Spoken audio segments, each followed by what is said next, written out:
لنا في القرآن بالبرهان أن محمدا صلى الله عليه وسلم خاتم النبيين والمرسلين الذي أرسله بالحق بشيرا ونذيرا وداعيا إلى الله بإذنه وسراجا منيرا فقد قال الله تعالى في كلامه المجيد والفرقان الحميد أعوذ بالله من الشيطان الرجيم بسم الله الرحمن الرحيم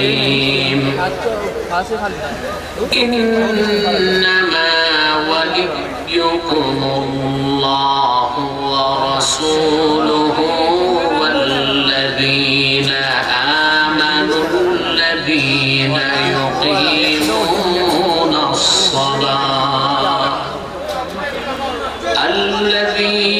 يقيمون الصلاة ويؤتون الزكاة وهم راكعون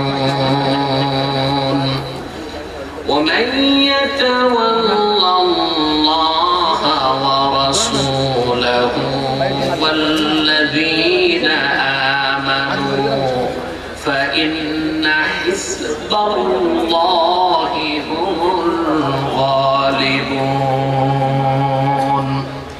صدق الله العظيم وصدق رسوله النبي الكريم ونحن على ذلك من الشاهدين والشاكرين والحمد لله رب العالمين. إن الله وملائكته يصلون على النبي يا أيها الذين آمنوا صلوا عليه وسلموا تسليما. اللهم صل على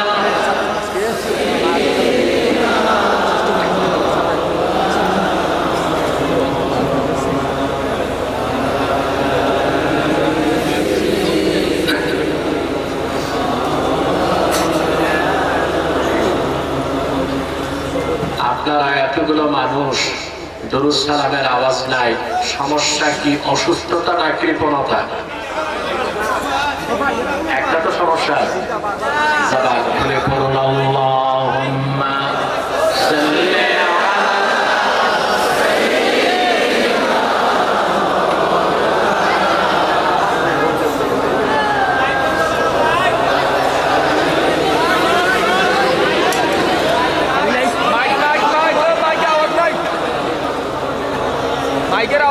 मेरा दिल तड़प रहा है, मेरा जल रहा है सीना, ये दवा वही मिलेगी, मुझे ले चलो मदीना। अल्लाहुम्मा सल्ली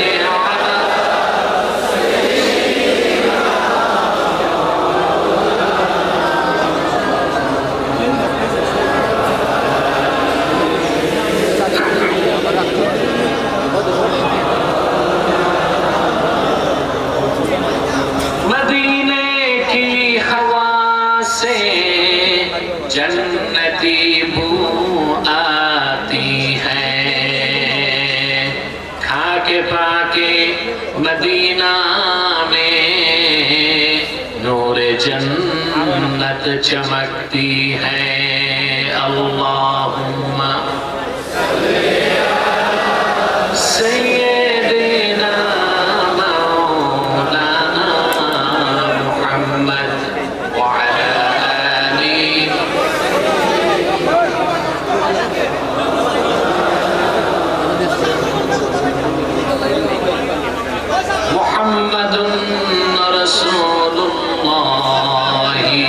সাল্লাল্লাহু আলাইহি ওয়াসাল্লাম খাতামাল্লাহু বিহিন নবুওয়া ওয়া হাকামান লা نبي بعده بلغ العلا بكماله كشف الدجى بجماله حسنت جميعا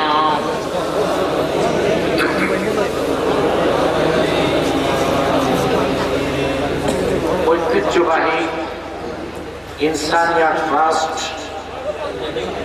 এবং তাহরিকে খাতমে নবুয়ত বাংলাদেশ যুক্তরাজ্য শাখার উদ্যোগে আয়োজিত আজকের এই তাফসীরুল কোরআন মাহফিলের সম্মানিত সভাপতি জনাব আব্দুর রহিম আনসার মিয়া সাহেব, হযরত উলামায়ে কেরাম, উলামায়ে ইসলাম, বিভিন্ন প্রান্ত থেকে আজকে যারা এই মহতী মাহফিলে উপস্থিত হয়েছেন, স্বেচ্ছায় সানন্দে স্বতঃস্ফূর্তভাবে মনের আনন্দে শুধুমাত্র আল্লাহর কোরআনুল কারীমের দুর্বার টানে প্রবল আকর্ষণে তাদের সকলকে আমার পক্ষ থেকে হৃদয় নিংড়ানো ভালোবাসা, শুভেচ্ছা এবং অভিনন্দন জ্ঞাপন করছি। সবটুকুন শুকরিয়া আল্লাহ সুবহানাহু ওয়া তাআলার জন্য, যিনি আজকের বরকতপূর্ণ মাহফিলে আমাদেরকে আসার বসার তৌফিক মেহেরবানি করে ভিক্ষা দান করেছেন। সেজন্য আসুন আমরা সকলে একবার অবনত চিত্তে হৃদয়ের আবেগ অনুভূতি উজাড় করে সমবেত কণ্ঠে রাতের নিস্তব্ধতা নীরবতা ভঙ্গ করে সিংহের মতো গর্জন করে একবার বলি আলহামদুলিল্লাহ। অগণিত অসংখ্য দরুদ ও সালাম আল্লাহর সৃষ্টির প্রধান আকর্ষণ, বিশ্ব সভার সভাপতি, সকল নবী রাসূলগণের মাথার তাজ, শামসুল হিদায়াত, বদরুদ্দুজা, সাইয়্যিদুস সাকালাইন, ইমামুল মুরসালিন, খাতামুন নবিয়্যিন ওয়াল মুরসালিন, আফতাবে নবুওয়াত, শাহনশাহে রিসালাত, সরকারে দো জাহান, সুলতানুল মদিনা, নবিয়ুল আম্বিয়া, হুজুরে আকরাম, নূরে মুজাসসাম, নূরুন আলা নূর, সাইয়্যিদিনা হাবিবিনা শফিঈনা মাওলানা মুহাম্মদ সাল্লাল্লাহু আলাইহি ওয়াসাল্লামের উপর আল্লাহ পাক যাকে আজ থেকে প্রায় ১,৫০০ বছর আগে প্রেরণ করেছেন সর্বশ্রেষ্ঠ ও সর্বশেষ নবী ও রাসূল হিসেবে, যার পরে আজ পর্যন্ত পৃথিবীতে অবশ্যই কোন প্রকার নবী কিংবা রাসূল অবশ্যই আসে নাই, অবশ্যই এখনো নাই, অবশ্যই কিয়ামত পর্যন্ত আসবে না। সম্মানিত সুধী, মৌলভীবাজারের আজকের ঐতিহ্যবাহী মাহফিলে সে সন্ধ্যা থেকে বক্তব্য শুনে এসেছেন আলহামদুলিল্লাহ। হলো না, পুরুষের কণ্ঠে বলেন আলহামদুলিল্লাহ। আমি চেষ্টা করেছি আগে আসার, ফ্লাইট একটু ডিলে ছিল, দেরি হয়েছে। আমি খুব ক্লান্ত এবং অসুস্থ। আজকে দিনে প্রোগ্রাম ছিল নরসিংদীতে, সেটা করে এয়ারপোর্ট চলে গিয়েছি, ওখান থেকে ফ্লাইটে এসেছি। আসতে খুব শারীরিকভাবে অসুস্থতা অনুভব করেছি, কষ্ট পেয়েছি, প্রচন্ড বিষাদ নিয়ে এসেছি, কিন্তু আপনাদের এই সুন্দর চেহারাগুলো দেখে আমার সব দুঃখ দূর হয়ে গেছে আলহামদুলিল্লাহ। সম্মানিত সুধী, আপনাদের ইহকালের কল্যাণ এবং পরকালীন মুক্তির লক্ষ্যে কিছু দিক নির্দেশনামূলক বক্তব্য প্রদান করার জন্য কোরআনুল কারীম সূরাতুল মায়েদা থেকে ৫৫ এবং ৫৬ দুটো আয়াত আমি তেলাওয়াত করেছি। এই দুটো আয়াতকে কেন্দ্র করে নির্ভরযোগ্য মুফাসসির এবং মুহাদ্দিসগণের দৃষ্টিকোণ থেকে কিছু কথা আপনাদের সামনে তুলে ধরার চেষ্টা করব ইনশাআল্লাহ। আলোচনার প্রারম্ভে একটি কথা যা না বললেই নয়। আমরা এখানে যারা এসেছি, আসার পেছনে পার্থিব, জাগতিক, আর্থিক কিংবা রাজনৈতিক কোন স্বার্থ আমাদের নেই, আছে? আমরা শুধু এসেছি আল্লাহ তার হাবিবের রেজামন্দি হাসিল করার জন্য, ইহকালীন কল্যাণ এবং পরকালীন মুক্তির পথেও সঞ্চয় করার জন্য। বলেন আলহামদুলিল্লাহ। মানুষ যখন কোরআন কারীম শোনার জন্য আসে, যতক্ষণ বসে থাকে তার অন্তর রোগ মুক্ত হয়, পবিত্র থেকে পবিত্র হতে থাকে। বলেন সুবহানাল্লাহ।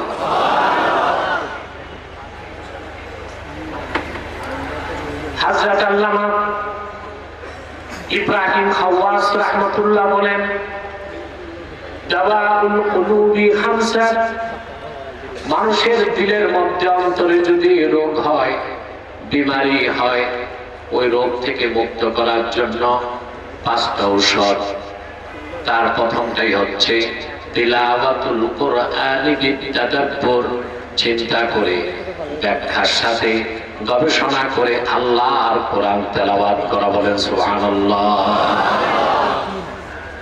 তাফাক্কুর, তাদাব্বুর, চিন্তা গবেষণার সাথে আল্লাহর কোরআন মানুষ যত পড়বে, যত শুনবে, তার হৃদয় তত পবিত্র থেকে পবিত্র হতে থাকবে, আর তার অন্তর রোগ মুক্ত হয়ে যাবে। বলেন সুবহানাল্লাহ। এতে আমরা খুশি না বেজার? খাদ্য 2 প্রকার। কয় প্রকার? তোমরা মাতো না কেন ভাই? আমি কি কবরস্থানে না মাটিলে? এটা বুঝতে তো হবে, আমাকে সাপোর্ট দিতে হবে, এনভায়রনমেন্ট সাপোর্ট লাগবে আমার। পারবেন না? সিলেটে রাতে আসতে তো আমি অনেক দেরিতে আসি, তবে সিলেটে এখন কয়েক বছর যাবত দিনেই প্রোগ্রাম বেশি করি। আপনাদের এখানেও দিনে কতবার? সাউন্ড নাই, মাইক বাজে, সাউন্ড কোথায়? এখানে, এখানে হর্নটা বাজতে হবে।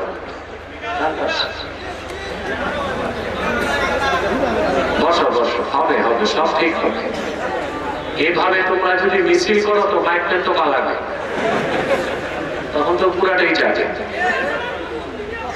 কোথাও কোথায় কোনো অসঙ্গতি দেখলে আমাকে বলবেন, আমি তাকে গাইড করবো ইনশাআল্লাহ। সম্মানিত শুধু কথা শুনতেছে, মনোযোগ আছে তো? খাদ্য তো প্রকার, গিযাউন তাকুমু বিহিল আবদান, এক প্রকার খাদ্য যা খেলে আমরা বেঁচে থাকি, স্বাস্থ্য ঠিক থাকে, দেহ ঠিক থাকে।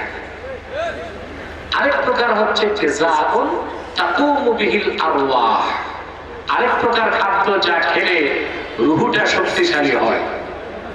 সুবহানাল্লাহ। মানুষের দেহ ঠিক রাখার জন্য, মানুষের দেহকে আল্লাহ তৈরি করেছেন মাটি থেকে, সেজন্য দেহের খাদ্য আসে মাটি থেকে, ঠিক না? চাল, ডাল, গম, আটা, ময়দা, যা খান, শাক সবজি সব আসে মাটি থেকে।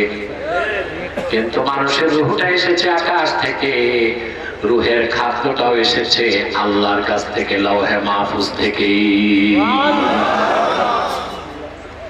দেহটা মাটি থেকে, দেহের খাদ্যটাও মাটি থেকে, রূহটা আসমান থেকে, ঠিক না?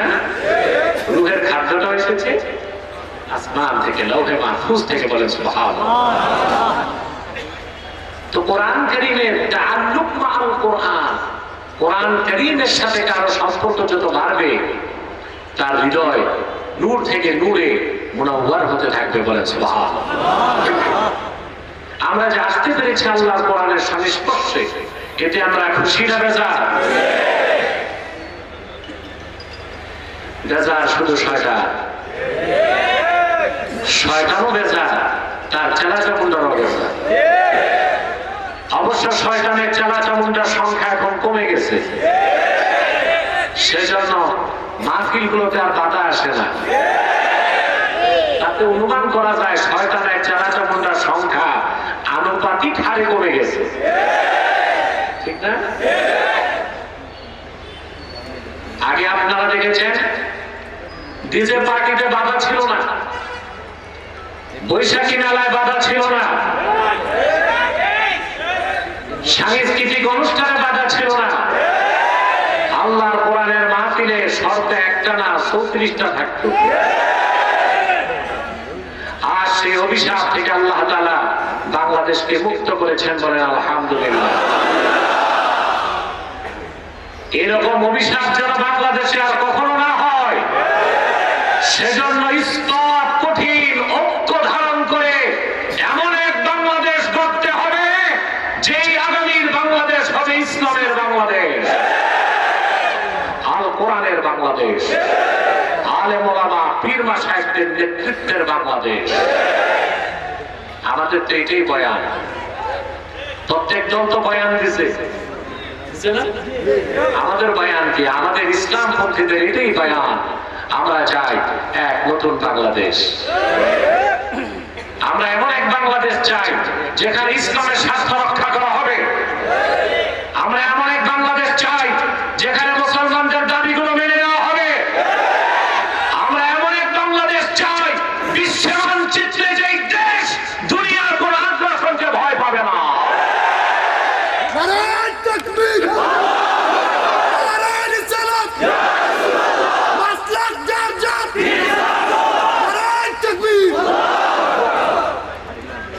সম্মানিত সুধী, তারা শয়তান গাজা আজকে বিশাল জনতাকে নিয়ে আমরা মুনাজাত করবো একটু পরে ইনশাআল্লাহ।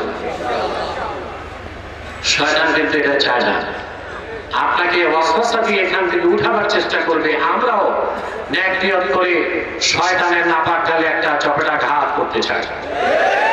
রাজি আছে? আমরা নিয়ত করছি কিছুক্ষণ পরে আজকের মুনাজাত করে গুনাহ মাফ করে নিষ্পাপ বেহেশতি আল্লাহ হয়ে বাড়ি যেতে চাই।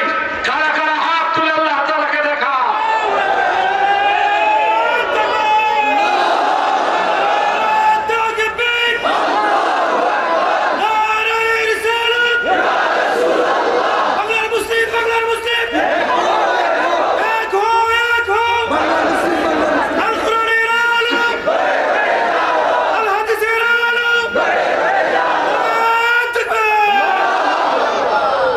সম্মানিত সুধী, আমি মূল আলোচনায় প্রবেশ করছি। আমার সঙ্গে আপনারাও পড়বেন, যেন প্রতিটা বাক্যের, প্রতিটি শব্দের, প্রতিটি অক্ষরের নূর আমাদের অন্তরে যেন বিকশিত হয়ে যায়। বলেন আল্লাহুম্মা আমিন। আউযু বিল্লাহি মিনাশ শাইতানির রাজীম।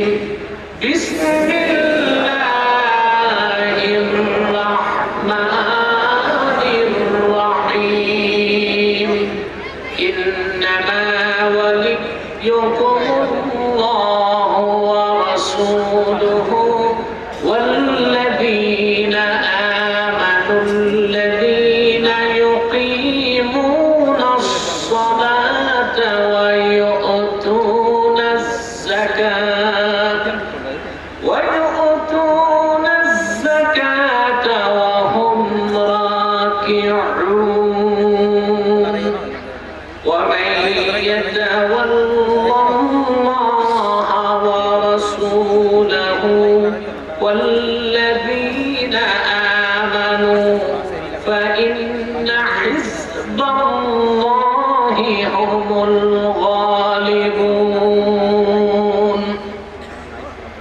আল্লাহ তাআলা বলেন, ইন্নামা ওয়ালিয়্যুকুমুল্লাহু ওয়া রাসূলুহু। মুমিনগণ, নিশ্চয় তোমাদের অভিভাবক হচ্ছেন আল্লাহ এবং আল্লাহর রাসূল নবীজি মুহাম্মদ মুস্তাফা সাল্লাল্লাহু আলাইহি ওয়াসাল্লাম। ওয়াল্লাযীনা আমানু, এবং ঈমানদারগণ। কেমন ঈমানদার? আল্লাযীনা ইউকিমুনাস সালাহ, যারা নামাজকে প্রতিষ্ঠা করে, ওয়া ইউতুনাজ যাকাত, যাকাত আদায় করে, ওয়া হুম রাকিউন, এই অবস্থায় যে তারা নামাজে থাকে। সুবহানাল্লাহ। নামাজে থাকা অবস্থায় তারা যাকাত আদায় করে। ইমাম ফখরুদ্দিন রাজির মতে ওয়াহুম রাকিউন আল্লাহ হাল হিসেবে নাজিল এখানে বয়ান করেছেন, অর্থাৎ তারা নামাজ পড়ে যাকাত দেয় নামাজে থেকে, বলে সুবহানাল্লাহ। কিংবা অন্য মুফাসসিররা ব্যাখ্যা করেছেন ওয়াহুম রাকিউন মানে তারা বিনয়ের সাথে নামাজ আদায় করে। ومن يتول الله ورسوله والذين آمنوا فإن حزب الله هم الغالبون। আর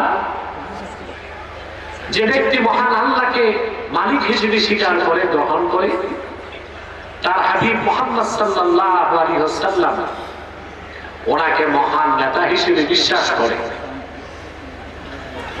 এবং মুমিনদেরকে বন্ধু রূপে গ্রহণ করে, সুবহানাল্লাহ।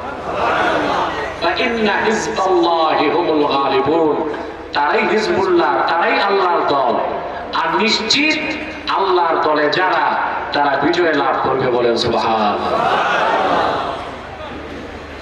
কথাগুলো আমরা ধারাবাহিকভাবে শুনবো ইনশাআল্লাহ, পারবো না? সূরা মাইদার 55 এবং 56 দুটো আয়াত কেন নাযিল হলো? দুইটা বর্ণনা পাওয়া যায়। কয়টা বর্ণনা? প্রথম বর্ণনাটি বর্ণনা করেছেন কুরতুবী, ইমাম কুরতুবী। ইবনে কাসির বর্ণনা করেছেন। ইহুদিদের মধ্যে সবচেয়ে বড় আলেম ছিল মদিনাতুল মুনাওয়ারাতে আব্দুল্লাহ ইবনে সালাম রাদিয়াল্লাহু তাআলা। নাম শুনেছেন না? কথা বলেন। অনেক বড় আলেম ছিলেন ইহুদি ধর্মের। তিনি আল্লাহ হাবিব সাল্লাল্লাহু আলাইহি ওয়াসাল্লামের কাছে এসে ঈমান এনে মুসলমান হয়ে গেলেন। মুসলমান হয়ে যাওয়ার পরে ওনার গোত্রের যারা ইহুদি আব্দুল্লাহ ইবনে সালাম এবং সাথে যে ইহুদিরা ঈমান এনেছিল তাদেরকে পরিত্যাগ করলো, তাদের সাথে উঠা বসা চলাফেরা বন্ধ করে দিল। ঈমান আনার অপরাধে আব্দুল্লাহ ইবনে সালামের গোত্রের ইহুদিরা সম্পর্ক ছিন্ন করলো। তিনি এসে আল্লাহর হাবিবের কাছে দুঃখ করে বলতে লাগলেন, ইয়া রাসূলুল্লাহ সাল্লাল্লাহু আলাইহি সাল্লাম, ইন্না কওমানা হাজারুনা ওয়া আহাদু আল্লা ইউজালিসুনা। আমরা ঈমান এনেছি বলে আমাদের কওম আমাদেরকে পরিত্যাগ করছে, আমাদের সাথে লেনদেন করে না, ব্যবসা বাণিজ্য করে না, কথাবার্তা বলে না, আর তারা শপথ করেছে আমাদের সাথে তারা কোনো সম্পর্ক রাখবে না। কথা শুনতেছেন? আল্লাহ রাব্বুল আলামিন কুরআনুল কারীমের আয়াত নাযিল করে বলে দিলেন, ইন্নামা ওয়ালিয়ুকুমুল্লাহু ওয়া রাসূলুহু ওয়াল্লাযীনা আমানুল্লাযীনা ইউকিমুনাস সালাতা ওয়া ইউতুনাজ যাকাতা ওয়া হুম রাকিউন। আল্লাহ আয়াত নাযিল করে সান্ত্বনা দিলেন, মুহাম্মদ সাল্লাল্লাহু আলাইহি ওয়াসাল্লাম আপনি ঘোষণা দেন আমার পক্ষ থেকে, আব্দুল্লাহ ইবনে সালাম অন্য ঈমানদাররা শুধু ঈমান আনার কারণে তোমাদের গোত্রগুলো তোমাদের পরিত্যাগ করেছে, তাতে সমস্যা কি? তোমাদের অভিভাবক তো আল্লাহ, আল্লাহ তোমাদের ভালোবাসেন, তোমাদের অভিভাবক মুহাম্মদ সাল্লাল্লাহু আলাইহি ওয়াসাল্লাম তিনি তোমাদেরকে ভালোবাসেন। আল্লাহর হাবিব বলেন, আমি মুহাম্মদ আমি তোমাদেরকে ভালোবাসি, তোমরা আমার উম্মত এবং আমার সাহাবীগণ তোমাদের বন্ধু, অতএব ইহুদিরা সম্পর্ক ছিন্ন করেছে, তাতে সমস্যা কি? সুবহানাল্লাহ। সমস্যা থাকতে পারে? আল্লাহর হাবিব মুহাম্মদ সাল্লাল্লাহু আলাইহি ওয়াসাল্লামের মাধ্যমে আল্লাহ যে ঘোষণা দিলেন এটা ছিল সাহাবায়ে কেরামের জন্য খাস, বাকি কিয়ামত তক উম্মতের জন্য আম। বলেন সুবহানাল্লাহ। অর্থাৎ আমাদের সাথে কাফের মুশরিক বেঈমান সম্পর্ক রাখবে না, এটাই স্বাভাবিক। এটাই কি? কখনোই কাফের মুশরিক বেঈমান আমাদের বন্ধু হতে পারে না। স্টেজে কোনো সাউন্ড নাই, এত বড় মাহফিল, এটা কি মাইক লাগাইছে? মাইকবেন স্টেজে আওয়াজ লাগবে, পর্যাপ্ত আওয়াজ লাগবে স্টেজের দুই পাশে।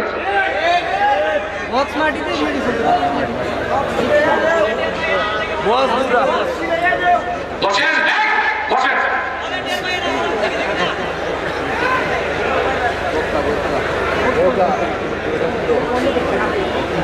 ধৈর্যের সাথে বসে থাকেন, সাউন্ড ঠিক হয়ে যাবে ইনশাআল্লাহ। সম্মানিত সুধী, তাহলে কাফের মুশরিক কখনোই আমাদের সাথে, মুসলিমদের সাথে সুসম্পর্ক করতে পারে না।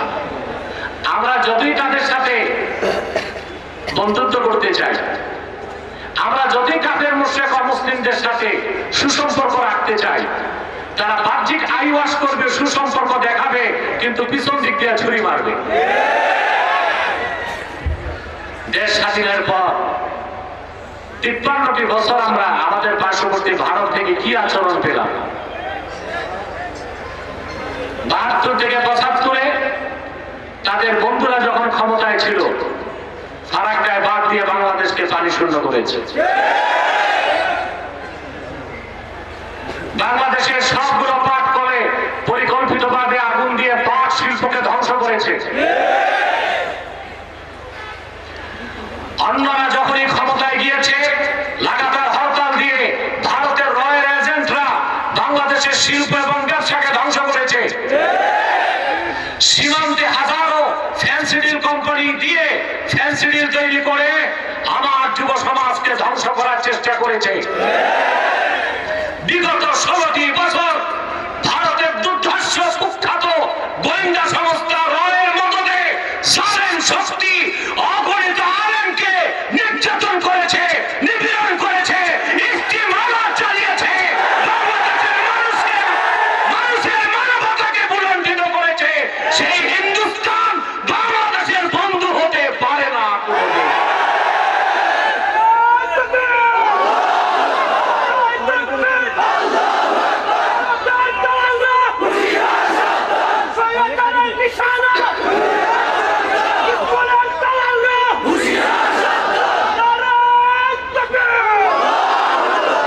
সম্মানিত সুধী,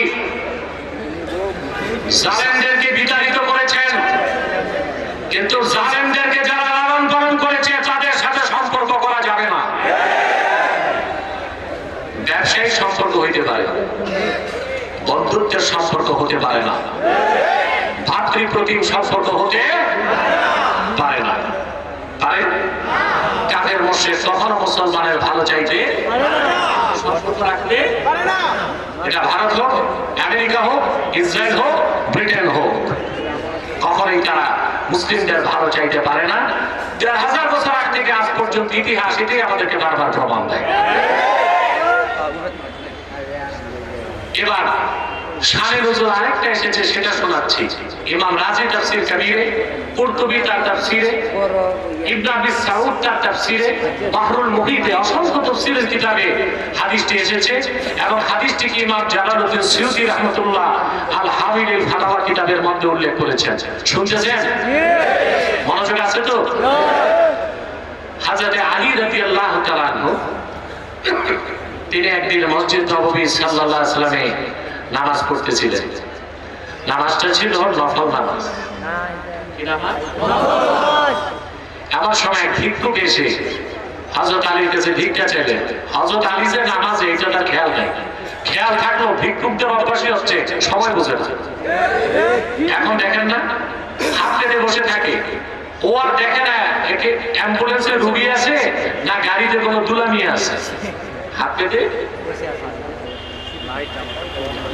হাদিস সাক্ষ্য দেয়, তাফসীরের কিতাব সাক্ষ্য দেয়। হযরত আলী ছিলেন নামাজের মধ্যে, ফানাজা আলীউন খাতিমাহু ফাআতাহু, হযরত আলী রাদিয়াল্লাহু তাআলা আনহু সঙ্গে সঙ্গে তার আংটিটা খুলে ভিক্ষুককে আল্লাহর রাজি খুশির জন্য দান করে দিলেন।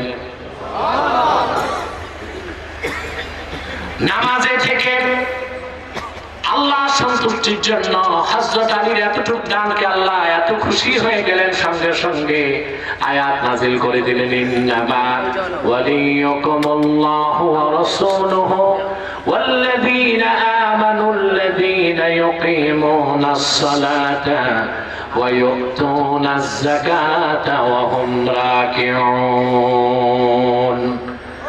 কোরআনের আয়াত নাযিল করে আল্লাহ তাআলা বলে দিলেন নিশ্চয়ই তোমাদের অভিভাবক হচ্ছেন আল্লাহ, নিশ্চয়ই তোমাদের অভিভাবক মুহাম্মদ সাল্লাল্লাহু আলাইহি ওয়াসাল্লাম এবং মুহাম্মদ সাল্লাল্লাহু আলাইহি সাল্লামের সাহাবীগণের মধ্যে যারা নামাজ আদায় করে আর আমার খুশির জন্য নামাজে থেকে দান সদকা করে দেয়, বলেন সুবহানাল্লাহ। এটা দ্বিতীয় শান, দ্বিতীয় বর্ণনা। হযরত আলী নামাজ ছেড়ে দান করছেন না নামাজে থেকে দান করছেন? কথা বলেন। এই জন্য আল্লাহ হাল হিসেবে উল্লেখ করেছেন ওয়ায়ুতুনা যাকাতা ওয়া হুম রাকিউন। সুবহানাল্লাহ।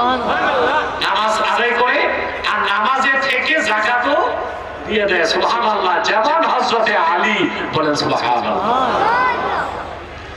আয়াত থেকে আল্লাহর হাবিব বুঝতে পারলেন যে আমার একজন সাহাবী দান করেছে আর একজন সাহাবী গ্রহণ করছে।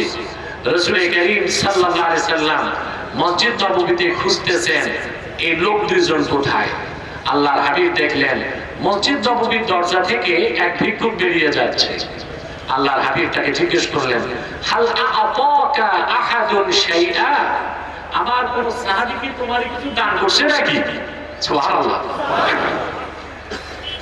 ইমাম রাজি তাফসীর কবিরে নকল করেন ফাআশারা ইলা আলী ফাকালা যাকা আর-রাজুল ইয়া রাসূলুল্লাহ। হযরত আলীর নামাজ তখনও শেষ হয় নাই, ভিক্ষুক তখনও বেরিয়ে যায় নাই, কোরআনের আয়াত তো নাযিল হয়ে গেল।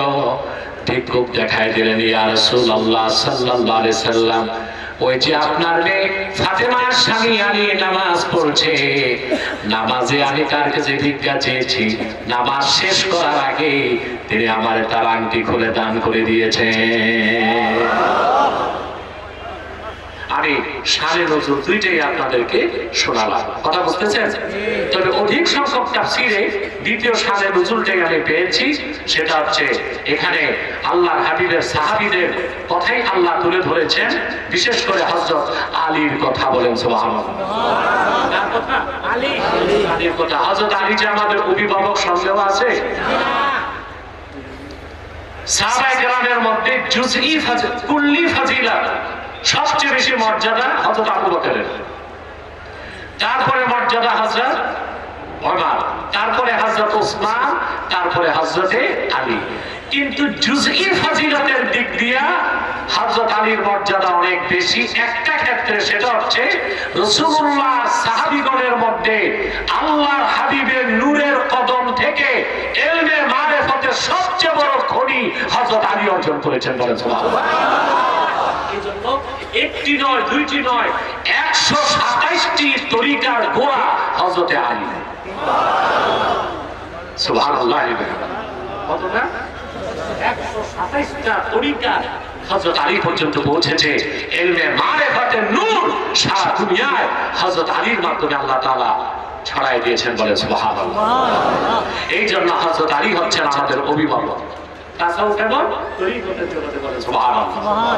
এখন আসেন আমরা একটু শাব্দিক ব্যাখ্যা করছি। আল্লাহ তাআলা বলেছেন ইন্নামা ওয়ালিয়ুকুমুল্লাহ ওয়া রাসূলুহু, তোমাদের ওলি হচ্ছেন আল্লাহ, তোমাদের ওলি হচ্ছেন মুহাম্মদ সাল্লাল্লাহু আলাইহি সাল্লাম। এখন ওলি শব্দের অর্থ কি এটা বুঝতে হবে, বুঝতে হবে না? আমরা ওলি বলতে মনে করি সব পীর সাহেব ওলি, এটা মনে করি না? কথা বলেন। যিনি পীরানি করে আর যার মুরিদ আছে ওনাকে আমরা মনে করি কি ওলি, আর আমরা নিজেদেরকে ওলি মনে, কথা বলে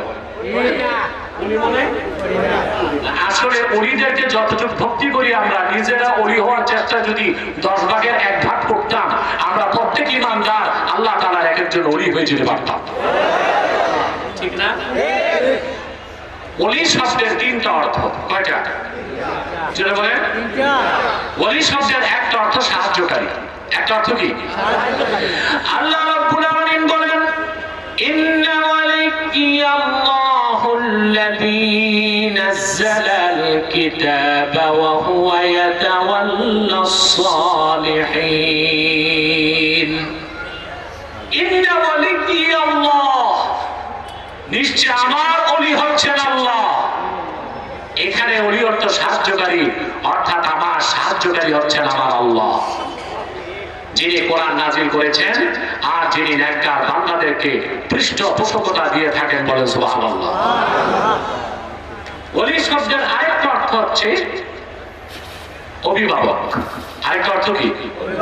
যেটা বলেন এখানে ওলি অর্থ অভিভাবক। ওলি শব্দের আরেকটা অর্থ হচ্ছে মুহিব্বুন, বন্ধু। কি? যেমন আল্লাহ তাআলা বলেন কোরআন কারীমে, আলা ইন্না আউলিয়া আল্লাহি লা খাউফুন আলাইহিম ওয়া লা হুম ইয়াহজানুন আল্লাযীনা আমানু ওয়া কানু ইয়াত্তাকুন। আল্লাহ রাব্বুল আলামিন বলেন, নিশ্চয়ই যারা আল্লাহর ওলি তাদের কোনো ভয় নাই, তাদের কোনো চিন্তা নাই। সুবহানাল্লাহ বলবেন না? মানুষের ভয় আর চিন্তা আছে কিনা? কথা বলেন। আপনাদের আছে? মুমিন তো কোনো ভয় থাকতে পারে না, মুমিন কাউকে ভয় পেতে পারে না আল্লাহকে ছাড়া। মুমিনের কোনো চিন্তাও থাকতে পারে না, কারণ সে জানে দুনিয়াতে যা সে কম পাবে আখিরাতে বহুগুণ বেশি পাবে। কিন্তু পৃথিবীতে যারা সুপার পাওয়ার, সম্পদের অভাব নেই, অস্ত্রের অভাব নেই, টাকার অভাব নেই, সব আছে, কিন্তু ওদের যত আছে তত ভয় আছে, তত চিন্তাও আছে।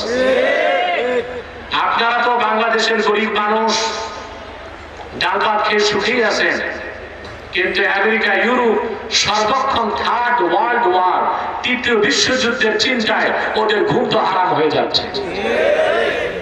হারাম হচ্ছে না? এখন আমেরিকা, ইউক্রেন, রাশিয়া এবং ইউক্রেন যুদ্ধ চলছে। যে কোনো সময় এটা third world war, nuclear attack, পারমাণবিক যুদ্ধের রূপ নিতে পারে। আর এর জন্য রাশিয়া দায়ী থাকবে না, দায়ী হবে আমেরিকা।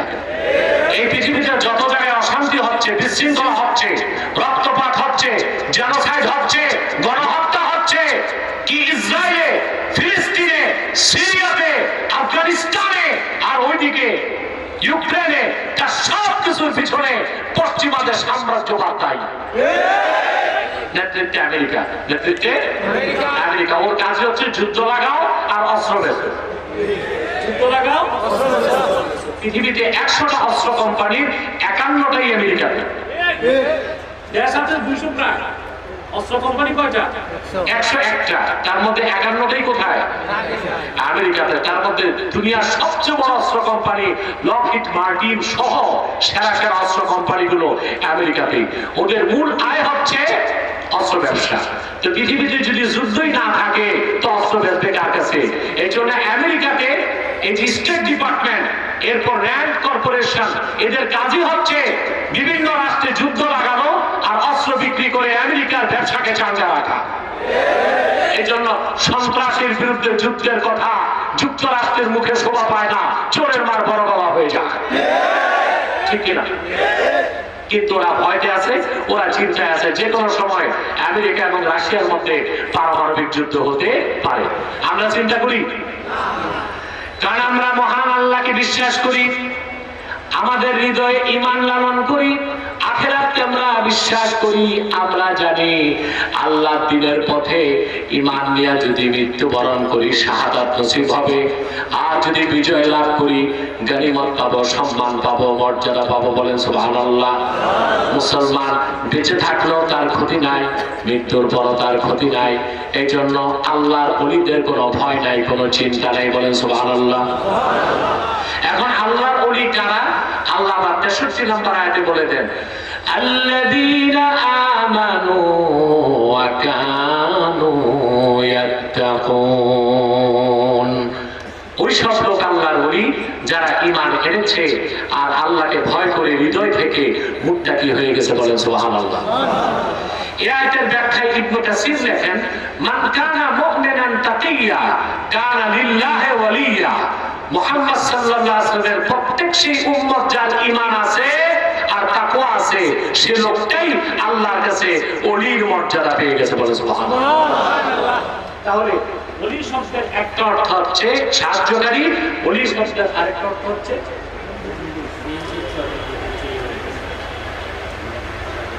এটা পরে বলবে, এখন বলা যাবে না, বলে দিই। কথা শুনতেছেন? আহা, তোমাদের ছোট ছোট হয়ে গেছে রাত বেশি হতে না, শীতে জবু জবু হয়েছে। আর 20 মিনিট ইনশাআল্লাহ, ঠিক আছে?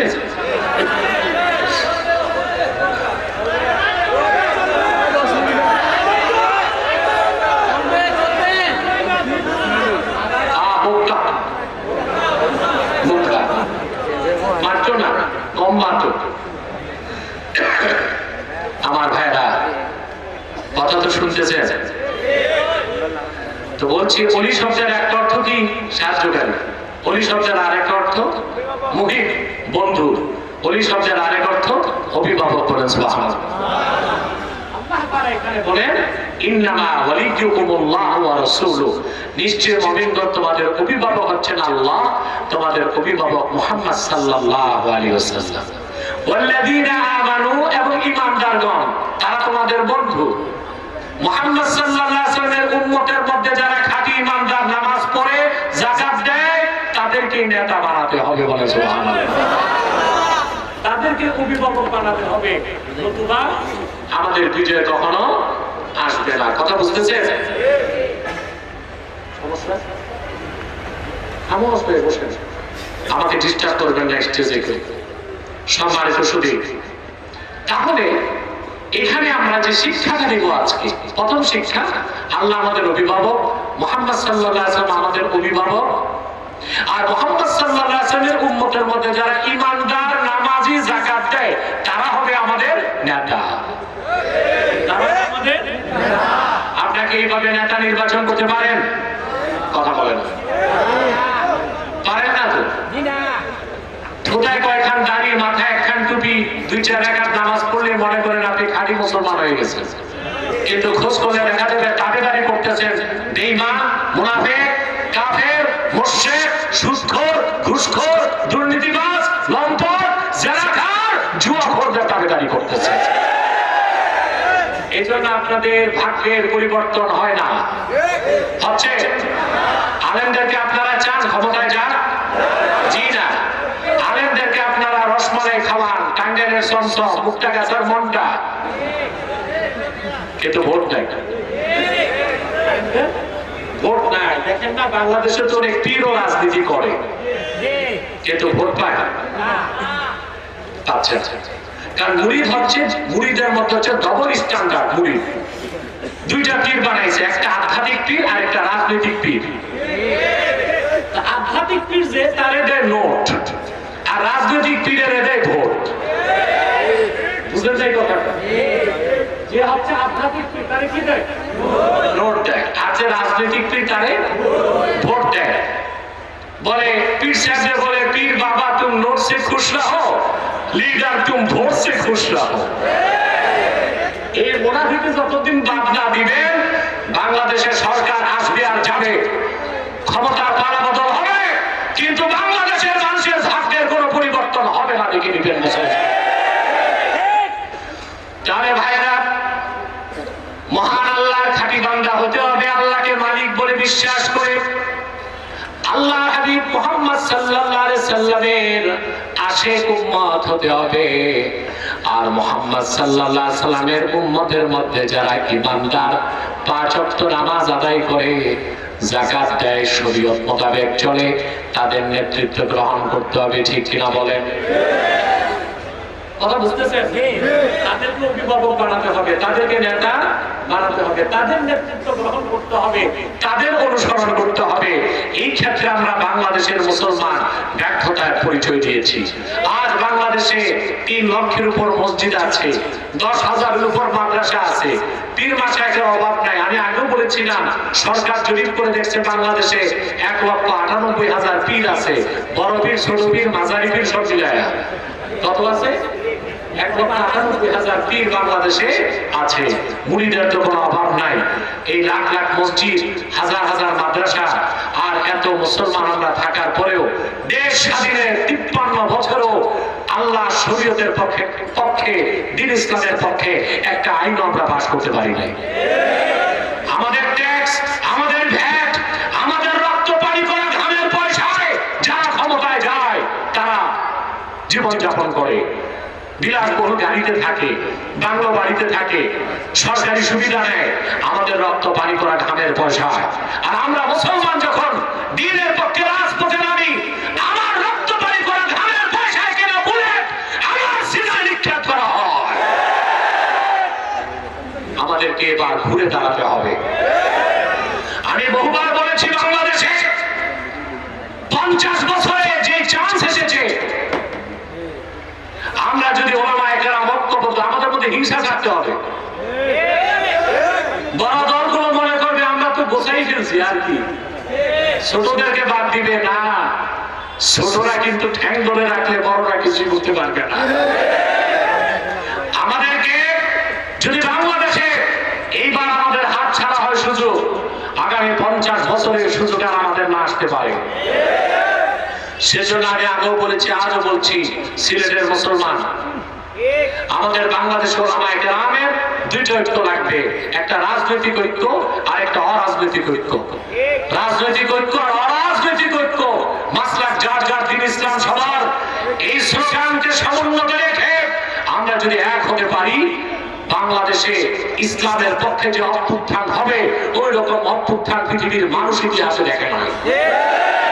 ঠিক কিনা?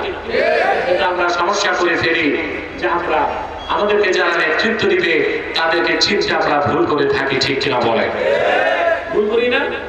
তারা ইমানদার কিনা, তাদের আকীদা ঠিক আছে কিনা, শুধু দাড়ি টুপি জুব্বা কুর্তা দেখলেই হবে না, আকীদা সহি কিনা, আহলুস সুন্নাহ জামাতের আকীদায় বিশ্বাসী কিনা এটাও দেখতে হবে, নামাজ পড়ে কিনা এটা দেখতে হবে, যাকাত আদায় করে কিনা এটা দেখতে হবে, শরীয়ত মোতাবেক চলে কিনা এটা দেখতে হবে।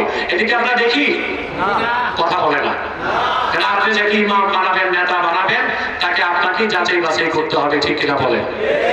অবশ্যই আপনারা যাচাই বাছাই করেন মসজিদের ইমাম রাখতে গেলে। সার্কুলেশন দেয় 1 মাস, পত্রিকায় সার্কুলেশন, ইমাম রাখা হবে। কিরকম শর্ত হচ্ছে? হাফেজ, কারি, মুফতি, কামেল পাস, দাওরে হাদিস, মাস্টার্স অনার্স হলে ভালো হয়। সুন্দর কণ্ঠ, হ্যাঁ এটাও থাকে, বিবাহিত।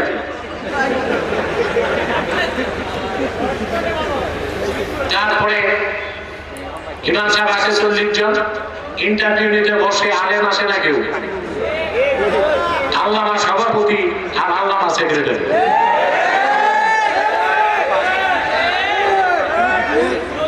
ওই বেটা নিজেও জানে না ওযুর ফরজ কয়টা।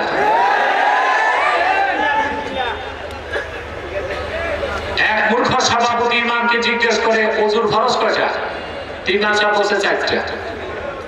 তো ইমাম সাহেব জিজ্ঞেস করছে, সভাপতি তো মূর্খ মানুষ, যে বলেন তো আপনি গোসলের ফরজ কয়টা? 8টা। বলে এইটা কেন? ওযু ছোট, এটা 4টা, গোসল বড়, এটা 8টা হয়। এইরকম ওযুর ফরজ কয়টা, গোসলের ফরজ কয়টা যার জ্ঞান নাই, সে আলেমদের ইন্টারভিউ দেয়। ইমাম রাখার সময় দূরবীন দিয়ে খোঁজে কোনো খুঁত আছে কিনা। মসজিদে যে ইমামতি করে এটা ইমামতের সুকরা, ছোট নেতৃত্ব। দেশ আর রাষ্ট্রে যে নেতৃত্ব দেয় ওটা ইমামতের কোবরা, বড় নেতৃত্ব। ছোট নেতা তালাশ করতে দূরবীন লাগাও, আর দেশ ও জাতির নেতৃত্বে যাদেরকে পাঠাও তাদের ইমানটা ঠিক আছে কিনা তাও তো দেখো না তোমরা। অতএব বিপ্লব আর অভ্যুত্থান দিয়ে কি হবে? যেই সেই সেটআপ চেঞ্জ হবে, পলিসি চেঞ্জ না করলে দেশের কোনো ভবিষ্যৎ নাই। এখন চেঞ্জ হয়েছে সেটআপ, কি চেঞ্জ হয়েছে? আবার নতুন সেটআপ আসবে। কিন্তু আমরা যদি পলিসি নির্ধারণ করতে না পারি তাহলে বাংলাদেশের কোনো পরিবর্তন হবে না। আল্লাহ পবিত্র সত্তার কসম করে বলছি, আবার যা আসবে যদি নীতি নির্ধারণ করা না হয়, শরীয়ত মোতাবেক দেশ চালানো না হয়, আবার দেশে চুরি হবে, খুন হবে, সন্ত্রাস হবে, সহিংসতা হবে, বাংলাদেশকে রক্ষা করা সম্ভব হবে না।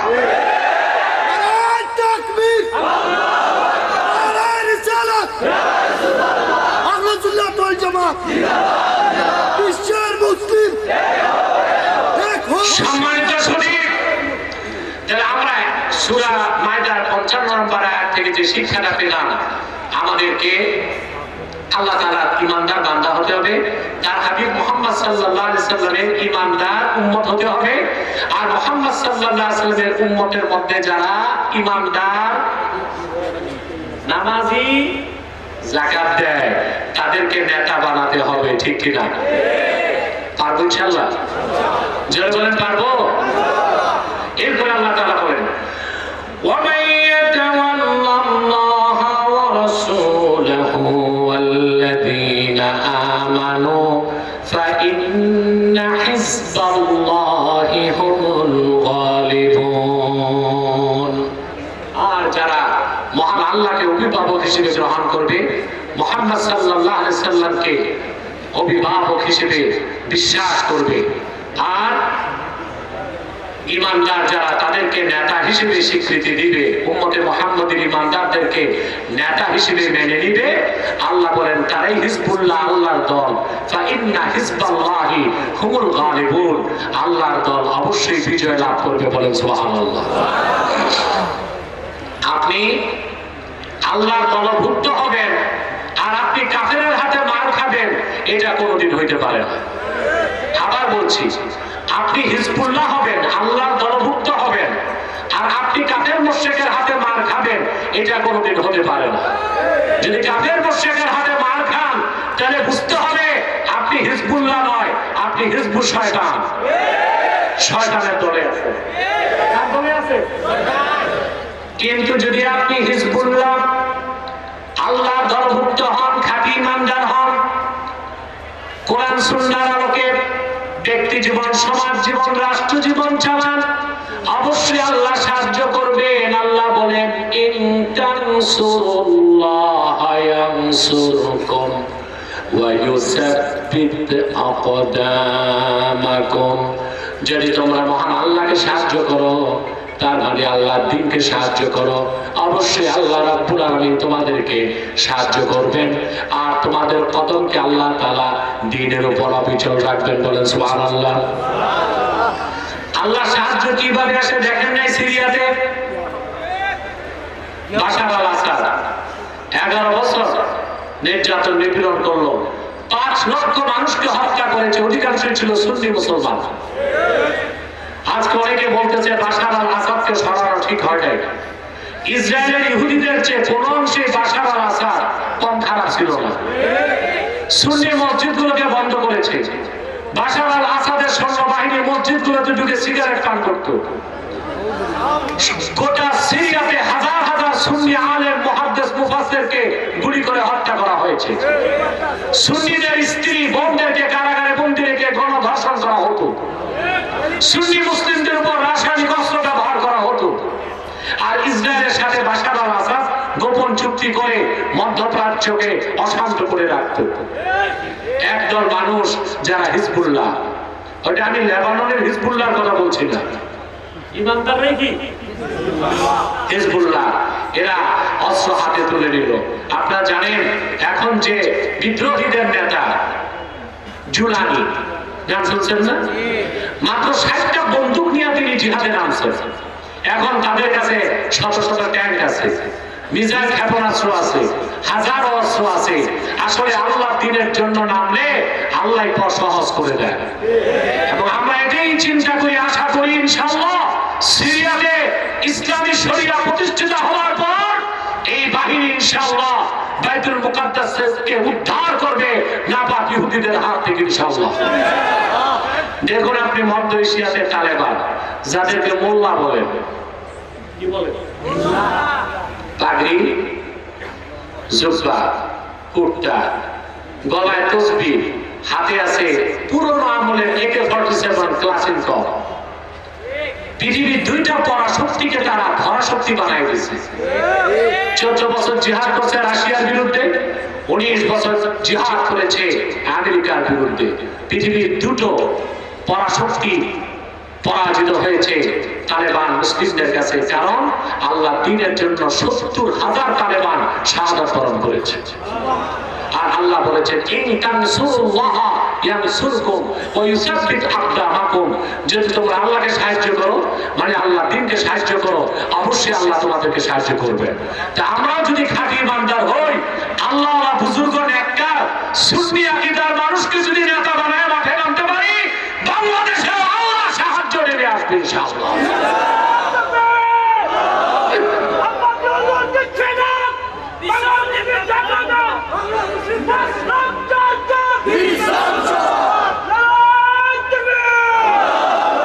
সম্মানিত সুধী, তাহলে আমরা হিজবুল্লাহ হব?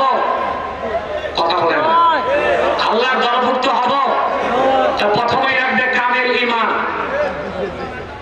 তারপরে রাখবে সালাত এবং যাকাত, ঠিক না? শিরক এবং কুফর থেকে, বাতিল আকীদা থেকে মুক্ত হতে হবে। আর আমাদের সামাজিক ও রাজনৈতিক নেতৃত্বে উম্মতে মুহাম্মদীর মধ্যে যারা খাঁটি ঈমানদার তাদেরকে এগিয়ে দিতে হবে। তাহলে আমরা পরকালে মুক্তি পাবো, দুনিয়াতে কল্যাণ পাবো। আর আমরা তখনই বাংলাদেশকে একটি স্বাধীন, সুন্দর, উন্নত বাংলাদেশ হিসেবে গঠন করতে পারবো ইনশাআল্লাহ। এখন তো আমরা কিভাবে একটি সুন্দর বাংলাদেশ গঠন করবো? ভাই, আমাদের রাজনীতিতেই তো শিরক ঢুকে আছে। কথা বলেন। বাংলাদেশে 75% ভোটার, কত? 75% ভোটারের আকীদা হচ্ছে সার্বভৌমত্বের মালিক জনগণ। এটা শিরক না? কথা বলতে হবে। শিরকে আসগার না শিরকে আকবার? 75%, 11,29,00,000 ভোট আছে বাংলাদেশে। এর মধ্যে 75% মানুষ যারা এমন রাজনৈতিক আদর্শ গ্রহণ করেছে যাদের বিশ্বাস সার্বভৌমত্বের মালিক জনগণ। মুসলমানের রাজনৈতিক বিশ্বাস হচ্ছে সার্বভৌমত্বের মালিক জনগণ নয়। ইনিল হুকমু ইল্লা লিল্লাহ, সার্বভৌমত্বের মালিক একমাত্র আল্লাহ তাআলা। আপনারা দাবিদারি করছেন এমন সব মানুষদের যাদের আকীদায় শিরক আছে, যাদের আকীদায় কুফর আছে, যারা শরীয়ত আইনকে বিশ্বাস করে না, ব্যক্তিগত জীবনে নামাজ পড়ে না, চুরি করে, দেশের সম্পদ চুরি করে, লুণ্ঠন করে, শোষণ করে, বেগম পাড়ায় পাচার করে। যেগুলো ধরা খায় জেলে গেছে, এগুলো না জেলের মধ্যে আছে, ওদের বউ বাচ্চাগুলো কিন্তু আনন্দেই আছে। কানাডাতে, ব্রিটেনে, আমেরিকায়, আর কিছু যে জায়গা নিয়েছে ভারতে। ভারতে যাওয়াটা ঠিক হয় না, ওরাই তো না খাইয়া মরে। এখান থেকে যারা পালায় গেছে ওদেরকে দিবে কোত্থেকে? আমার বাংলাদেশের মুসলমান কলকাতায় না গেলে গোটা কলকাতাই তো অচল হয়ে যায়। আমরা দেই, ওরা খায়। আমরা দেই, যখন ওরা হুমকি দিল বাংলাদেশে শান্তি বাহিনী পাঠাবার কথা বলছে, শুনছেন না আপনারা? ওই দেশের মুখ্যমন্ত্রী বলছে, এটা মুখ্যমন্ত্রী না মূর্খমন্ত্রী। এটা মহিলা, তো মহিলাতে এমনি জ্ঞান কম, আকল কম। ও বুঝতে পারে নাই বাংলাদেশে 14 কোটি মুসলমান শাহজালালের উত্তরসূরি, শাহ ফরহানের উত্তরসূরি, শাহ মাখদুমের উত্তরসূরি, শাহ কারামত আলী জনপুরের উত্তরসূরি। ভারত, আমেরিকা, ইসরায়েলকে ভয় পায় না। দেশের স্বাধীনতা রক্ষায় 14 কোটি মুসলমান 28 কোটি হাতে লাঠি তুলে নেবে ইনশাআল্লাহ।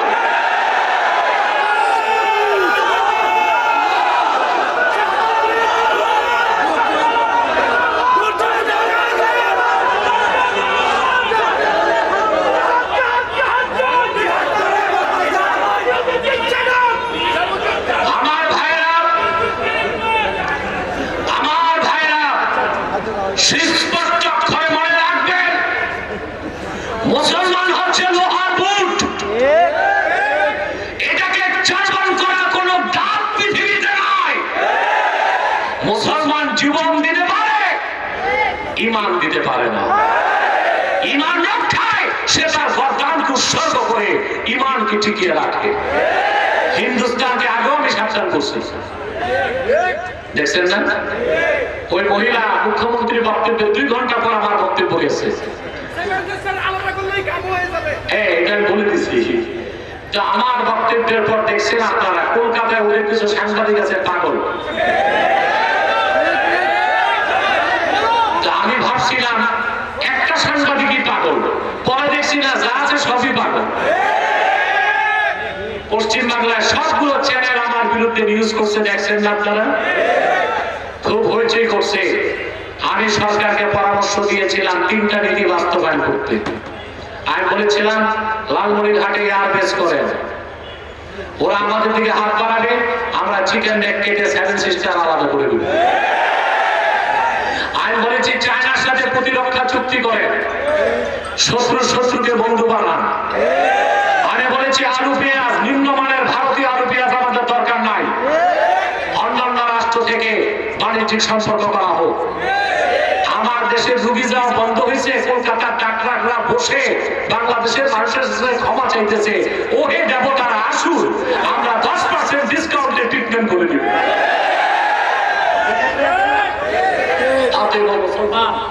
আপনারা আপনাদের পলিসি নির্ধারণ করতে হবে, আপনারা কি করবেন। রাজনীতিবিদদেরকে আমি আমার অবস্থান থেকে পরামর্শ দিই, কিন্তু সরকার আমাকে ডাকলে আমি একটু দূরে থাকি। কেন দূরে থাকি? তার একটা আমার ফিলোসফি আছে, সেটা হচ্ছে যে সরকার আমার কথা শুনবে গ্যারেন্টি যদি আমি পাই, তো 70 বার তার দরজায় দৌড়ে যাব। এটা আমার কথা শুনবে না, আমাকে নিয়ে ট্যাগ মেরে দিবে, এটা আমি চাই না। তাহলে দূর থেকে পরামর্শ দিব, সেটাই ভালো। 16 বছর আপনারা দেখেছেন বাংলাদেশের অনেক মৌলবী জালেমের দালালি করেছে হালুয়া রুটির ভাগ নিতে, করে নাই? এই মৌলবীরা কোথায়? ওদের আম্মাজান পালাইছে, সন্তানগুলোর খবর না। আম্মাজান গেছে স্বামীর বাড়ি।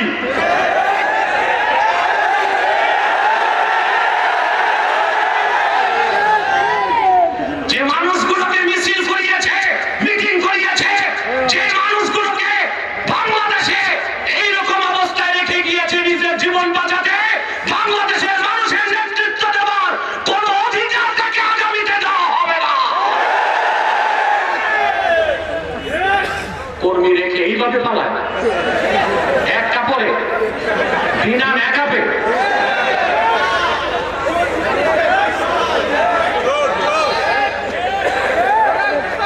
আপনারা কাদের পিছে চলেন? মূলত যেগুলো দালালি করছে এরা কই? এরা সব পালাইছে। হালুয়া রুটি যা খাওয়া খাইছে তো 16 বছর, ঠিক না? এই চরিত্র কোন আলেমের হওয়া উচিত না। আলেমরা রাহবার, তারা কোন দলের পক্ষ নিতে পারে না, তারা হবে হিজবুল্লাহ। আল্লাহর দলের পক্ষ নিবে, আল্লাহর দলের পক্ষ নিবে। যখন যা বলার তা বলতে হবে। এখন আপনি যদি কারোর সাথে দহরম মহরম করে হালুয়া রুটির ভাগ পান, আপনি তো আর সত্য কথাটা বলতে পারবেন না। এই জন্য আমাকে ডাকলে আমি যাই না, আমাকে গ্যারেন্টি দিতে হবে, আমার পরামর্শ নিবে, সকাল সন্ধ্যা 70 বার আমি যাবো তাদের কাছে। আর যদি গ্যারেন্টি না পাই, তো ওই যে কিছুদিন পর পর মৌলবী সাহেবদেরকে নিয়ে এখন যমুনাতে বসে, ওখানে চা পান খাওয়ার পর 2-4টা বুড়ি আউড়ায়া এসে এক এক নেতা চ্যানেলের সামনে কি হুঙ্কার দেয়। আমি এইটা বলছি, কি বলছেন বুঝা যাবে সামনে।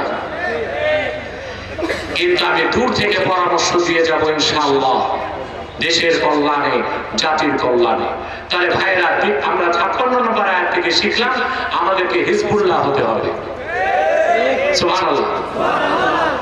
হিজবুল্লাহ যারা আল্লাহর দল, তাদের কোনো ভৌগোলিক সীমানা নাই, দলীয় কোনো প্রতীক নাই, দলীয় কোনো স্লোগান নাই। সুবহানাল্লাহ বলবেন না? 57টি মুসলিম রাষ্ট্রে যেখানে যত মুসলমান আছে খাঁটি ইমানদার, তারা সবাই হিজবুল্লাহ বলেন। সুবহানাল্লাহ। আমাদের প্রিন্সিপাল আইডেন্টিটি, আসল পরিচয় কি? আমরা বাংলাদেশী? জি না। আমাদের প্রিন্সিপাল আইডেন্টিটি, মূল পরিচয় কি? আমরা আমরা বাঙালি, বাংলাদেশী। কথা বলে না। জাতীয়তাবাদী, ধর্মনিরপেক্ষতাবাদী, সমাজবাদী। আমাদের প্রিন্সিপাল আইডেন্টিটি, আমরা উম্মতে মুহাম্মদী মুসলমান। দুনিয়ার যেখানে মুমিন আছে সব এক দল, হিজবুল্লাহ। সুবহানাল্লাহ বলেন। হিজবুল্লাহ আল্লাহর দল বলেন। সুবহানাল্লাহ। এই পরিচয় আমাদের হৃদয়ে লালন করতে হবে। মোস্তাফা কামাল পাশা ৭৮ মুসলমানদের মধ্যে যে জাতীয়তাবাদের বিশ্বাস ঢুকাই দিছে, এটা আমরা বিশ্বাস করি না। সে ৫৭টা মুসলিম রাষ্ট্র, আজকে আমরা ৫৭টা ভাগ হয়ে গেছি। ভৌগোলিক সীমানায় আমরা আমাদের জাতীয় পরিচয়কে সীমাবদ্ধ করেছি। মুসলমান হচ্ছে আল্লাহর দল, হিজবুল্লাহ। তাদের কোন ভৌগোলিক সীমানায় তাদের পরিচয়কে আটকানো যায় না। দুনিয়ার যেখানে মুমিন আছে, সে যদি খাঁটি ইমানদার হয়, সে হিজবুল্লাহ, সে আল্লাহর দলভুক্ত বলে। সুবহানাল্লাহ।